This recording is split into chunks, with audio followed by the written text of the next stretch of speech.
नमस्कार मंडळी.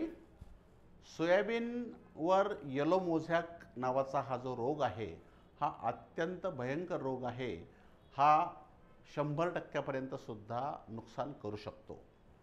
पण शेतकऱ्यांना येलो मोझॅक ओळखणं गरजेचं आहे. सोयाबीन पिवळं पडलं म्हणजे येलो मोझॅकच आला असं नाही. पिवळे पडण्याची अनेक कारणं आहेत.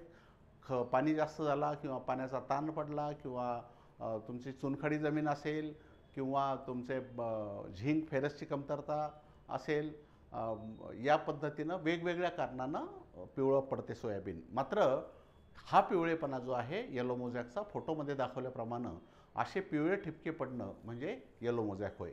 आणि याला रोखण्यासाठी हा व्हायरसचा रोग आहे. याला दुरुस्त करण्यासाठी कुठलंही जगात औषध नाही. फक्त याचा प्रसार करते पांढरी माशी.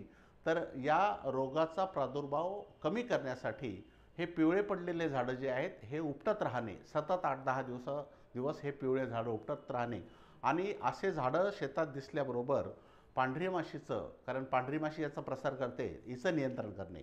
उडणारी माशी, पांढरी माशी तर तुमचं असिटामाप्रिड वगैरे कशाने कंट्रोल होईल.